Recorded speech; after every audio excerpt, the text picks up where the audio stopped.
Le maledizioni non esistono. Ecco, l'ho detto. Possiamo chiudere qui e andare a vedere un gattino su TikTok. No, aspetta, non ce ne andiamo, perché nel 1942 un fisiologo di Harvard ha pubblicato uno studio scientifico serio su persone morte. Morte davvero, nel giro di poche ore e senza nessuna causa fisica identificabile.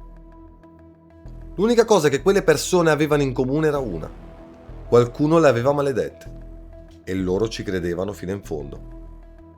In Jujutsu Kaisen le maledizioni nascono dalle emozioni negative: paura, rabbia, odio, che si accumulano finché non prendono forma e vengono a cercarti nel buio di una scuola vuota.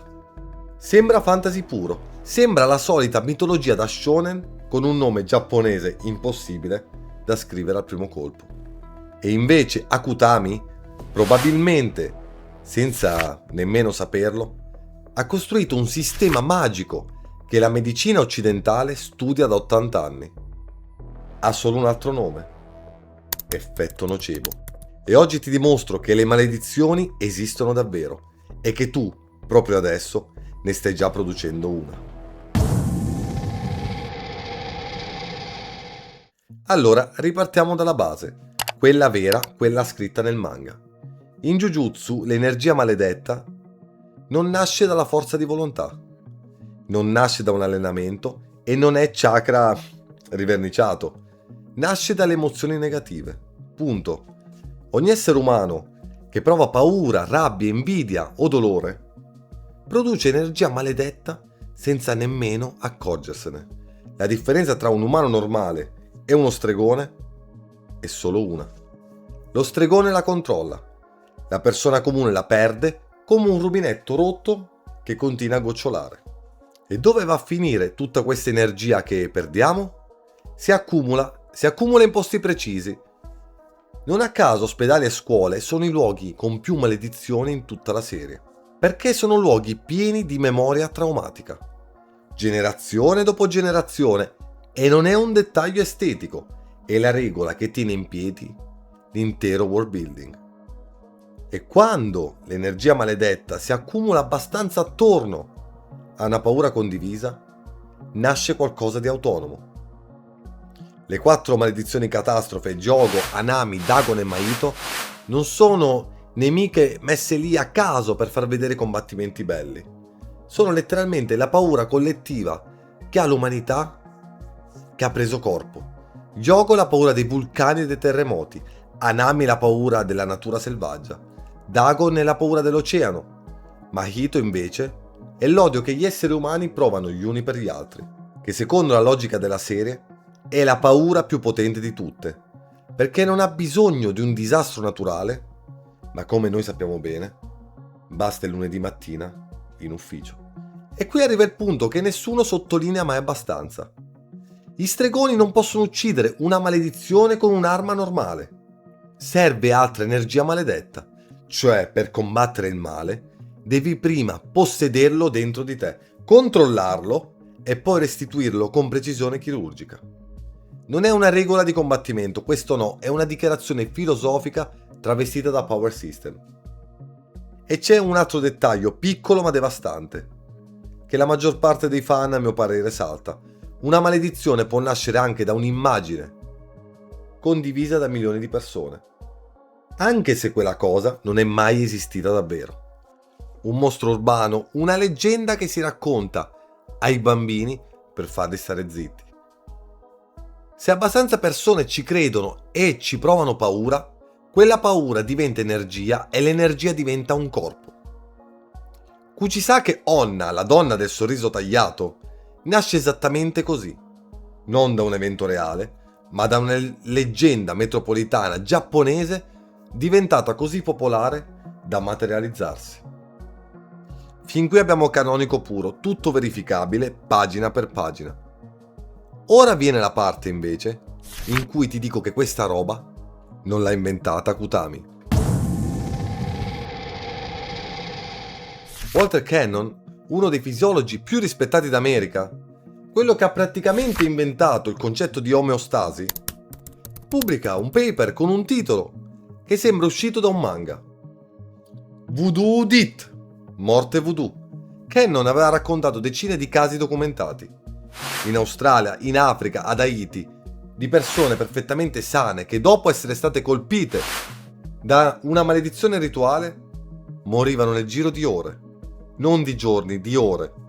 Il corpo smetteva letteralmente di funzionare e la spiegazione non era magia, era il sistema nervoso simpatico, quello della paura, quello del combatti o scappa, che rimaneva acceso senza sosta per ore, senza possibilità di spegnersi perché la vittima sapeva che non c'era letteralmente via di fuga. Il risultato è un corpo che va letteralmente in shock, i shock d'eccesso di paura, pressione che crolla, cuore che cede. La medicina moderna oggi ha anche un nome per il meccanismo di fondo: la sindrome di Brugada, casi in cui uno stress emotivo enorme può scatenare un'aritmia fatale in un cuore geneticamente predisposto. Da lì in poi il fenomeno ha preso un nome più clinico e molto meno affascinante: effetto nocebo. Il gemello cattivo del placebo. Se un placebo ti guarisce perché ci credi, un nocebo ti fa stare male o peggio perché ci credi. Pazienti a cui viene comunicata per errore una diagnosi terminale e che iniziano a peggiorare fisicamente prima ancora che l'errore venga scoperto. È documentato, signori miei, e letteratura medica, non è una leggenda da tavernetta.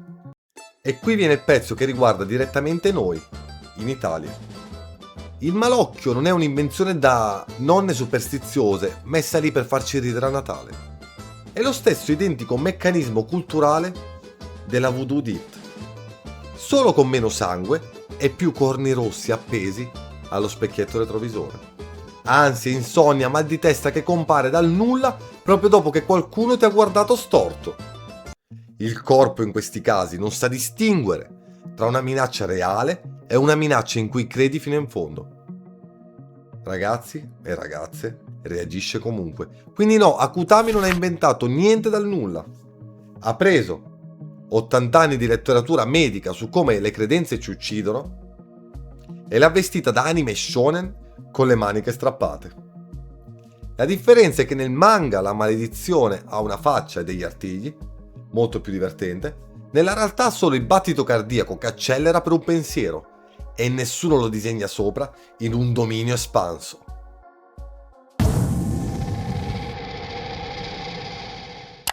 E qui la storia si fa scomoda, perché fin qui abbiamo parlato di vittime. Ma cosa succede se sei tu quello che maledice? Andiamo, ci abbiamo pensato tutti. E nella medicina reale nessuno ha bisogno di uno sciamano o di uno stregone per lanciare un incantesimo. Basta una frase detta al momento sbagliato, con il tono giusto. Un medico che comunica una prognosi con freddezza clinica, invece che con empatia, produce statisticamente più effetti nocebo di uno che comunica la stessa identica informazione con più cura. Stessa diagnosi, abbiamo le parole solo diverse e il corpo che reagisce in modo diverso. Il linguaggio non descrive la realtà, ma in certi casi la può scrivere. E se ci pensi bene, è esattamente il principio su cui si regge la parte più elegante del sistema di Jujutsu Kaisen, il voto vincolante. Uno stregone può diventare più forte imponendosi da solo una regola, un limite, una promessa che se non rispetta lo danneggia. Più il rischio è alto, più l'energia maledetta risponde. Tradotto fuori dal manga, più la tua mente crede seriamente a una minaccia, più il tuo corpo reagisce anch'esso seriamente a quella minaccia. Il voto vincolante non è un trucco di combattimento fantasy. È la formalizzazione narrativa di come funziona davvero l'ansia da aspettativa. Qui però arriva l'ironia più cattiva di tutta questa analisi. Noi oggi ci malediciamo a vicenda ogni giorno e non ce ne accorgiamo nemmeno. Perché non usiamo più la parola maledizione nel 2026, la chiamiamo diagnosi da internet alle 3 di notte. La chiamiamo un genitore che ti ripete che non concluderai mai niente nella vita, finché non ci credi tu per primo. Ci avete mai fatto caso? La chiamiamo un capo che ti dice che sei sostituibile abbastanza volte finché il tuo corpo non inizia letteralmente a somatizzarlo, mal di stomaco, insonnia, il cuore che corre, senza motivo apparente. Non serve uno stregone haitiano, serve solo qualcuno a cui dai abbastanza autorità sulla tua vita da credergli sulla parola. È lo scary factor, qui non è il mostro con i denti aguzzi. E invece che la maledizione più efficace di sempre, non ha bisogno di energia sovrannaturale. Ha solo bisogno, e ricordatevelo bene, della tua fiducia. Ma è questo, Akutami lo sapeva benissimo. Lo stesso meccanismo funziona al contrario.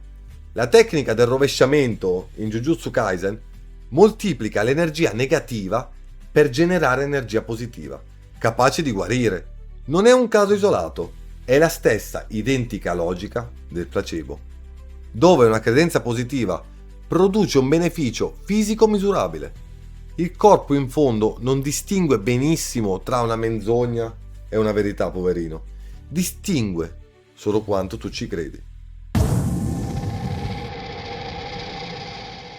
Quindi torniamo alla domanda di partenza, no? Le maledizioni esistono davvero? Sì, ma non nel modo in cui te lo aspettavi entrando in questo video. Non ci sarà mai uno stregone con la benda sugli occhi, magari a salvarti da un demone con troppi denti. Non serve. Il vero dominio espanso, quello vero, quello che nessun manga potrà mai disegnare, è la tua testa quando decide che una cosa è vera, è il tuo corpo che le crede senza fare domande. Jujutsu Kaisen ha semplicemente preso la scienza più inquietante che la medicina abbia mai prodotto, quella in cui le parole possono uccidere quanto un veleno, e le ha dato una forma con gli artigli, giusto per renderla più digeribile. Da noi fan dei manga shonen. Ma il meccanismo sotto era già lì, in un articolo scientifico del 42, molto prima che Yuji Itadori mangiasse un dito. E allora la vera domanda non è più se le maledizioni esistono, e quante ne stai lanciando in questo momento, senza nemmeno accorgertene, con la voce che usi per parlare a te stesso, quando pensi che nessuno ti stia ascoltando. Sapete, ci ho pensato parecchio scrivendo questo video e alla fine sono arrivato a una conclusione unica. Forse la vera differenza tra noi e uno stregone di Jujutsu non è il potere, è che loro almeno sanno di essere maledetti. Noi no. E ragazzi, è stato un piacere avervi qui in mia compagnia. Grazie a tutti di essere stati con me fino all'ultimo. Lasciate un like, iscrivetevi al canale che continueremo a migliorare sempre di più i video. È stato un piacere. Ciao a tutti, come sempre da Akira Popcorn.